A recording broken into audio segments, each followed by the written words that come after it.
หลายวิธีเนาะโดยคนผู้หนึ่งให้ขึ้นไปหมุนเหล็กอันนี้ให้ได้อย่างน้อย70เที่ยวต่อครั้งหนึ่งเนาะส่วนผู้นี้ก็สิ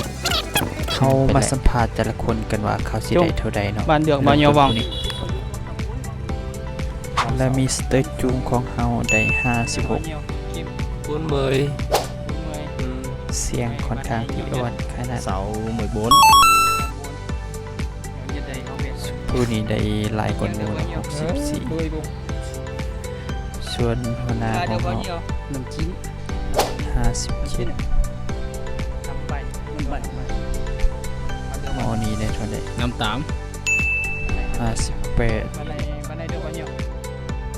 น้ำมือ ผู้นี้ได้50 หายจ ให้จำได้200%ตัว ำจ โอนโมด 41สองคนนี้ผู้นี้ได้เท่าใด บนเมื่อย 40 เสียงอยากจืดๆและผู้นี้ทุกคนคิดว่าได้เท่าใดสามารถคอมเมนต์แลกเปลี่ยนกันได้บาย